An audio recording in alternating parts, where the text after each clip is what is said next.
Alright guys, welcome to another beer review, and today I've got something a little bit special, and I was very surprised to find this bottle in Southport in the northwest of England, of all places, and at the Bottle and Taps, I always forget the name, but basically where they held the Southport Beer Street.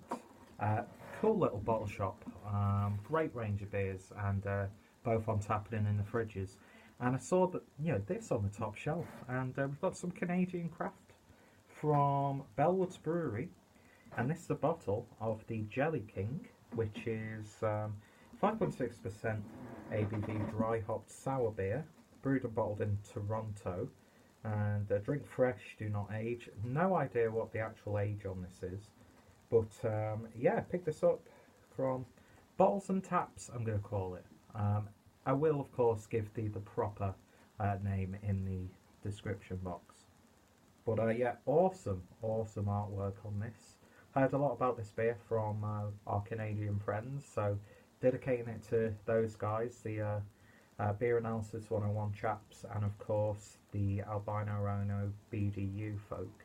But yeah, I've been wanting to try loads of Canadian beers, and quite a few have actually been making their way to the UK, and a good friend Craig picked me up some. So you might have seen a live review before you see this one. If so, I'll put that link down below. But yeah, this is going out to my Canadian brothers and sisters out there. And yeah, so looking forward to trying this, a nice sour beer. Just about to watch the semi-final. And yeah, luckily I was only in for 4 hours today in the morning, so I can have a few drinks while I watch the football. And I'm using my pretentious taster tulip, which was kindly gifted to me by Harry from Blue Nose Beer Reviews. I got a Hop City one, which ironically is a brewery in Canada, so maybe some lawsuits to appear soon.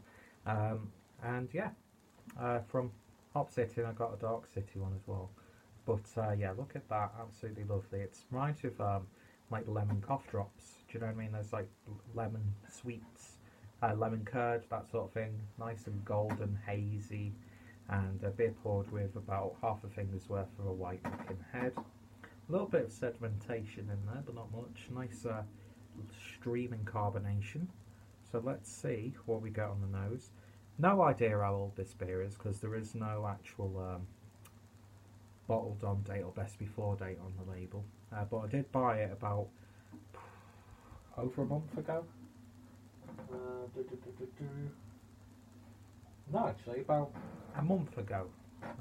So it's already had a month on it. Don't know why I've just not, got into it. But yeah, anyway. But yeah, getting a nice amount of Canadian stuff from like Flying Monkeys, Collective Arts. I love the concept of Collective Arts, the fact that they team up with like designers and stuff. I like that sort of stuff in craft brewing, coming from like a graphic design and illustrative background, that sort of thing. He says I studied it, but I've got an appreciation for it. So I love, I love the art of beer. Do you know what I mean? As you can see by the backdrop and my sketchbook, I just love the merging of beer and art, and absolutely stellar artwork. So if I can find out who's designed it, I will put that down below.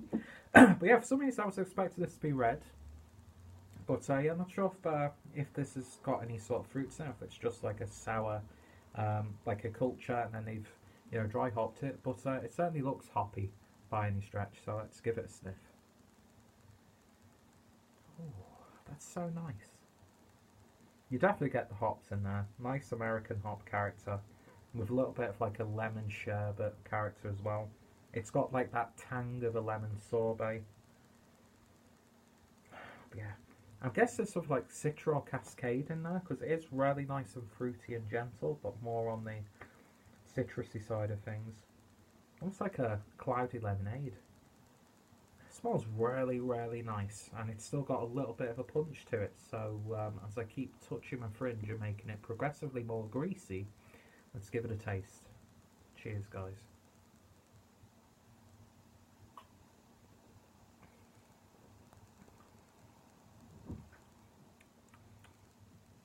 And that is a really nice and gentle sour beer. It's not really, doesn't make you squirm or anything like that. Not too puckering. Really nice and accessible. But at the same time, it's not boring. Do you know what I mean? I know they do different variants on the Jelly King with different fruit additions. So you're probably going to find, within that line, a few more exciting beers. But this is a really nice tangy sour beer. It's not like, you know, too much or anything like that. And it's still really nice and hoppy. Lovely citrus fruits blended in with that sour puckering character. A little bit of a spicy bread almost as well. Lovely drinkability and light body to it. Very easy drinking, in fact. Nice gentle bitterness on the back end also. Just a very satisfying, simple, hoppy sour beer. Like you could get, I don't mean carried away in terms of ABV, but sometimes these beers you feel the acid building up, do you know what I mean? And it feels a little bit heavier in the stomach.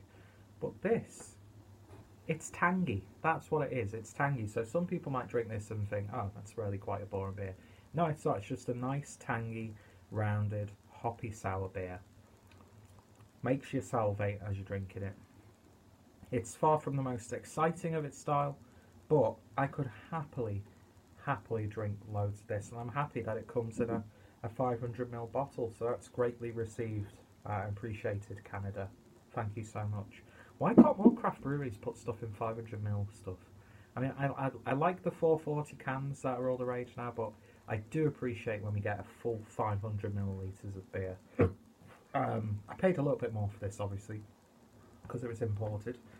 Is it worth the money? I'd say so. It's worth giving it a try. I'd heard a lot about both Bellwoods and Jelly King in general, so I'm very excited to have tried it. I would have loved to have done a beer analysis with the Canadian guys on this one, but I think it is a bit hard to get hold of in some parts of Canada. So I've no idea how the guys from Southport managed to get a shipment from this, or who's importing it and that sort of thing. But I'm all for import any beer that you can. I'd just love to see more German craft beers on the market.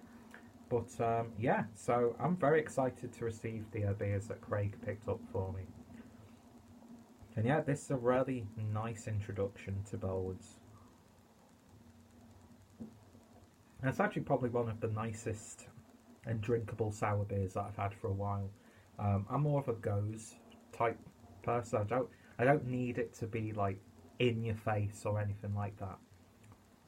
That's why I like more, I like them to be fruited, so you get a little bit more flavour, because I do find with the sour beers sometimes it can get that flavour like overbrewed, like plain tea or like a herbal tea, like Berliner Weisses. Berliner Weisses need to have a fruit addition for me to really enjoy them.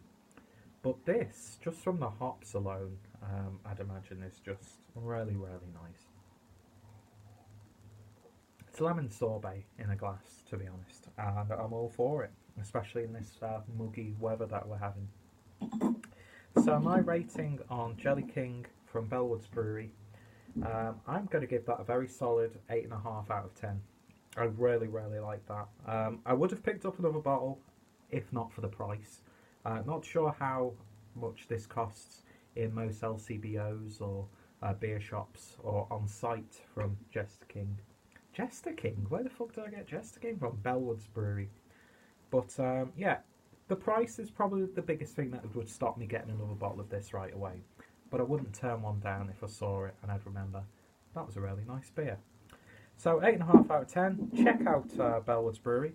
Check out Taps and Bottles from Southport, if I remember the names properly. I do apologise if any of the guys are watching. Check out all my Canadian friends, if I remember to include them in there, or at least I'll put the link down to the latest Beer Analysis 101, so that you can subscribe to them at your own nature. At pleasure, I should say. Calm down, Greg. But yeah.